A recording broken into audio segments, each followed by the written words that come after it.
Shalom adik-adik, selamat hari Minggu. Kita akan mendengarkan firman Tuhan. Mari kita berdoa terlebih dahulu. Tuhan Yesus, kami sudah memuji-muji nama Tuhan, dan sebentar lagi kami akan mendengarkan firman-Mu yang disampaikan oleh Lause. Mohon Tuhan tolong agar kami dapat mendengarkan dengan baik, dapat mengerti akan firman-Mu dan juga melakukannya. Tolong juga Lause yang akan menyampaikan firman Tuhan. Di dalam nama Tuhan Yesus kami bersyukur dan berdoa. Amin. Adik-adik yang terkasih dalam Tuhan, hari ini Lause akan melanjutkan kembali bagaimana cerita tentang Nabi Nehemia. Minggu lalu kita sudah mendengarkan bahwa Nehemia yang mendapatkan berita dari Hanani bahwa kota ataupun kampung halamannya, yaitu Yerusalem, sudah hancur, ya. Tembok-temboknya sudah runtuh atau roboh. Oleh karena itu, Nehemia juga bersedih hati. Dia berdoa bagi penduduk Yerusalem dan juga kota Yerusalem sebagai kampung halamannya, kota nenek moyangnya. Dan Nehemia juga sebenarnya ada kerinduan, kepingin kembali ke Yerusalem. Tetapi adik-adik, kalian tahu kan bahwa tugas Nehemia ya di Persia itu adalah menjadi juru minum raja. Sehingga waduh, ini nggak sembarang boleh meninggalkan pekerjaannya. Tapi Nehemia juga bingung. Kalau adik-adik jadi Nehemia, kira-kira adik-adik cuek aja, wes nggak usah pedulilah sama Yerusalem, aku di sini aja neruskan pekerjaanku ini enak, atau adik-adik akan pulang ke Yerusalem. Nah, hari ini akan Lause lanjutkan ceritanya, yaitu dari Nehemia pasal 2 ayat 1 sampai 10. Adik-adik, ketika Nehemia melanjutkan tugas ataupun mengerjakan tugasnya, yaitu menghidangkan minuman untuk raja, Nehemia pada waktu itu mukanya terlihat sedih, terlihat murung, tidak seperti biasanya. Raja melihat dan raja bertanya, "Nehemia, kenapa mukamu terlihat sedih, murung, padahal engkau kan sedang tidak sakit, tapi kenapa engkau sedih?" Maafkan Tuanku Raja Artasasta, memang aku lagi sedih. Aku memang sehat, tapi aku sekarang lagi sedih. Sedih hatiku, Raja. Ada apa, Nehemia? Coba ceritakan padaku. Begini, Raja. Aku kemarin itu baru mendengar kabar dari Hanani bahwa kota nenek moyangku, kampung halamanku Yerusalem, sedang diserang ataupun diserbu, sehingga kota itu menjadi hancur, tembok-temboknya pun menjadi runtuh. Lalu, apa yang ingin kau lakukan?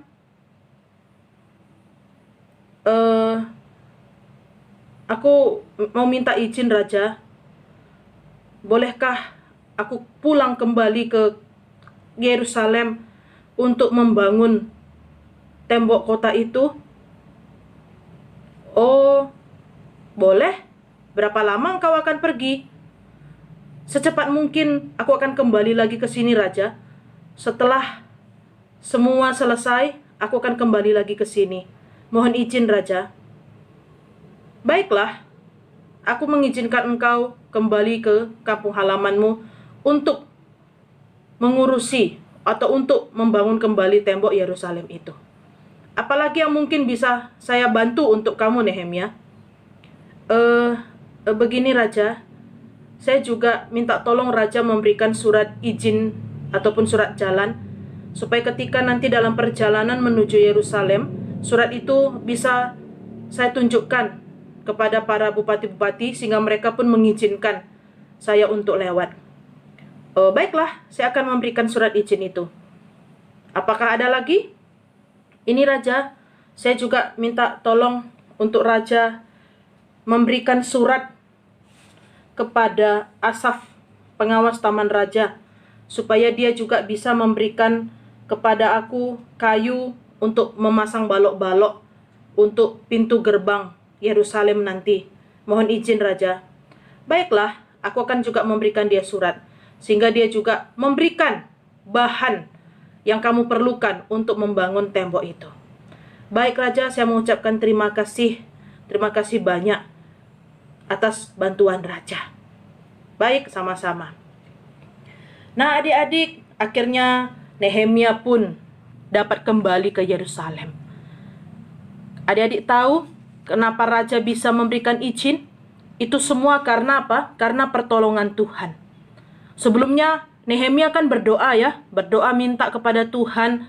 Ada kerinduan kembali ke Yerusalem, tapi juga takut.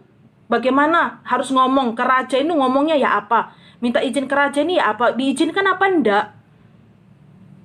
Tapi kita tahu karena Nehemia juga berdoa kepada Tuhan, dan Tuhan juga sebenarnya mengutus Nehemia untuk kembali ke Yerusalem, sehingga Tuhan boleh memakai raja untuk memberikan dia izin, bahkan memberikan dia juga bantuan-bantuan. Nah, luar biasa sekali adik-adik, ini adalah pekerjaan Tuhan bagi Nehemia.